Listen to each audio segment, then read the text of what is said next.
Just give us a couple statement, and we'll get to questions. Wow, it's great to see so many familiar faces on this Zoom call. I'm sorry we couldn't do this in person, but it's good to see you guys. Just as the other guys have mentioned, we're just so humbled and honored, my family and I, to be back here at LSU and to have the opportunity to serve this great institution in this state and its people. Just thankful for Coach Orgeron, thankful for Scott Woodward, LSU administration, and really the entire state of Louisiana for making this a really easy transition and for welcoming us with open arms. You know, my wife went to school here, my kids were born here in Baton Rouge, and really excited to get back here and help this organization accomplish all the goals that we have through the vision of Coach O and through the administration, and help bring more championships to Baton Rouge. So with that, blessed to be here, and we'll open it up for any questions that you guys may have. What's up, Austin? Good to see you again. Michael Cobble from Hey, Channel Michael. 2. What did you learn on your travels, and what do you hope to make this job? What do you hope to make it for the Tigers and for yourselves? You know, I think when you go different places, and you know, as I've mentioned before, just having such an affinity for this program, and so even from afar, the ability to follow LSU and track players and track the staff and just see their growth. And you see that from afar, but at the same time, there's an inner growth as well. You learn, you reflect. You have time to really discover who you are, and you have time to take things that you've learned other places and really implement those. And so some of your philosophy, you know, I think at times it actually makes it more sound, right? You say, all right, these are things that I believed in, and through my travels, I now more firmly believe in that. And then there are things that you say, okay, you know, hey, I thought this or I felt this way last time I was at LSU, but actually being at a different place, these are things that I can take, or areas that I can grow and improve myself and bring them back to Baton Rouge, and maybe tweak some things, you know, through Coach O's vision that we can do better or that we can improve on as an organization to continue to help us sustain success. And I think the second part to your question, this job for me is just a blessing. I still think that, you know, it's kind of at the forefront of college football. So as we continue to grow and push, you know, the off the field roles in college football, to me, it's just about being where my feet are, you know, and taking what comes every day and figuring out the best way to maximize myself and maximize our employees for LSU to make us as great as we can be. So. Hey, Austin, Brody Miller with The Athletic. I mean, obviously you're coming into this job at kind of an interesting time, time of transition. I guess, you know, as you arrive here, I guess what have been the first things you see that you kind of, you know, need to address, or things you want to do in the next few months? I think it's really important to just to take time to listen and learn. And so, you know, there were some things that I had an idea about, you know, the last time I was here, having spent 5 years here before. And so I've come in with a very open mind and just taken it, you know, meeting by meeting and day by day and really hour by hour, to be honest, to just listen to people, hear their heart, hear what makes them go, hear how we can take individuals, and we have great people here. And I think that's the one thing throughout my entire time at LSU that I can really stand on, is that we have great people. And so taking those people and really figuring out how to maximize them and bring them fulfillment and bring them career growth and bring them joy to what they're doing, but at the same time, maximizing what the benefit for LSU as well, right? And so I think it's, for lack of a better term, a symbiotic relationship that you have to have, where, you know, it's a two-way street, and so you're maximizing the organization but maximizing the people. And I think that's where we'll concentrate first. But to me, at this point, it's been probably wisest for me to listen and learn and grow and go from there in the future. Hey, Austin, Brooks Cabana from The Advocate. Welcome back. What's up, Brooks? Talking with you.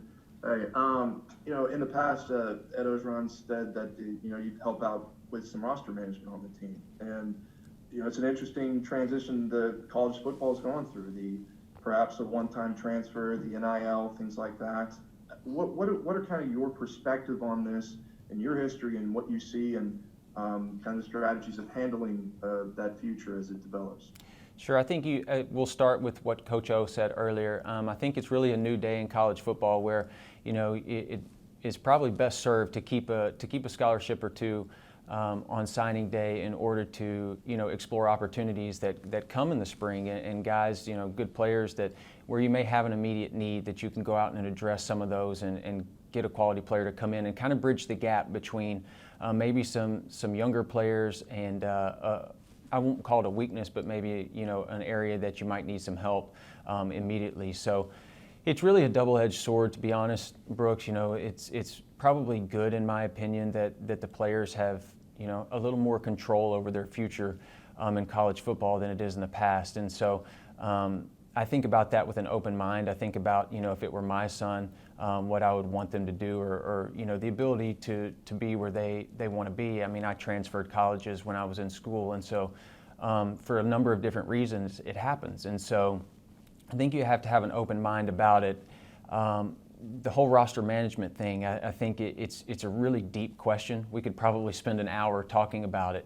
Just how you get there, how potentially at times you do become light at a position. But I think the factors in just talent, injuries, off the field issues, and then the transfer portal now, right? When guys are not playing, it can really quickly dwindle your numbers and create an issue where you may have done a good job, but just by the nature of the beast might create a deficiency. On the flip side, as we just talked about, it also opens up an avenue to bridge that gap some, and the people that take advantage of the transfer portal best, I think, are able to go out and address immediate needs and become good quality teams at some areas that they may be lacking because they use the transfer portal in the right way. But make no mistake about it, we want to keep as many of our guys here as we can, and so it's a constant recruiting process for our team and our players. And I think all the coaches that have set up here have talked about a trust and relationship building as being part of this process, and I think that's more important now than ever. Hey, Coach, Shay Dixon with Twitter 7. What's up, Shay? On being back. I know you've been part of Frank Wilson's staffs and at Orgeron's and then obviously worked other places and a lot of stops recruited Louisiana, obviously here at LSU. Y'all have done a lot there in 2022 already, and kind of following up on Brooks's roster management question, what does recruiting Louisiana mean in this day of college football where transfer portal and everything else, and how important does focusing there even as early as now become? I think it's of huge importance to us, Shay. When you hear Coach O speaks, he speaks about Louisiana first, and I think that's our philosophy as we move forward. I think you've seen, at least in my time here, and in the past, but especially going into 22, a conscious effort to evaluate and be really, really on top of these guys in the state for 22. I think it's an incredibly deep class, and it's one that we have to do our best to put up a fence around the state and keep a lot of these top players here. I think the players in Louisiana, after having been other places, it's a different kid. There's a toughness, there's a competitive spirit that comes with the kid in this state that you don't get everywhere else. And that's not to say that there aren't kids that fill that same role, but I think generally speaking across the board, the competitiveness and the ability to be coached and to be pushed of the kids in this state is different. And so we definitely have an emphasis on that here. We definitely want to dig as deep as we can to evaluate players in this state and make sure that we're getting the right fit for LSU. But at the same time, if there are guys that can fit what we need outside the state as well, going out and making sure that we evaluate them as well. Hey, Austin, Jacques from Channel 9. What's up, Jacques? How are you, man? I'm doing great. Good. Good to see you back, man. Yeah. I would like to think that you played a big role in a lot of those guys who won the Fiesta Bowl and then the national championship. I was just curious what it was like for you to watch that and to, I guess, in your heart, sharing some of that success. And you can't recreate that, but how can you get back to that? Sure.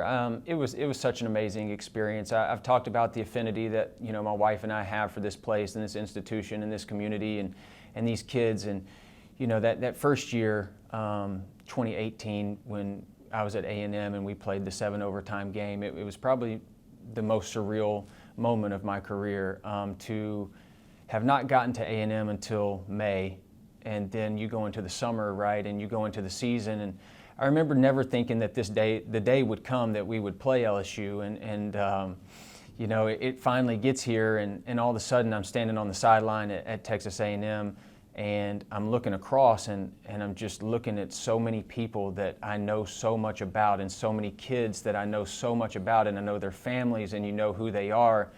And it became a very, very surreal experience for me to be there for that. And then to come into Tiger Stadium in 2019, you know, the year that LSU won the national championship, was very surreal in its own right as well, because I had never been an opponent here until that. And so it was a night that I would like to forget, but one that I'll remember for sure because of the crowd in the stadium, and I got to experience Tiger Stadium, and it really gave me an appreciation for it, you know, as an opponent. And so I thought that was a pretty unique experience.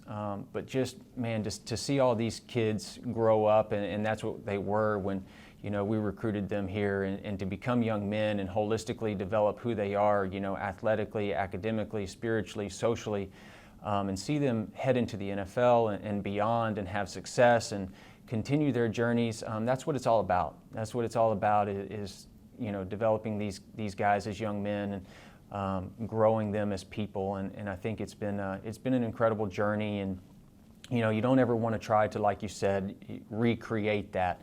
But I think we can take some of the variables and things that we did well and continue to implement those things and try to get as close as we can to that in the future moving forward. And, you know, the dynamic will always be different. Every team is its own, but at the same time, we can get close. And that's all we have time for today. We appreciate it, Austin. Thank you all. I appreciate you guys.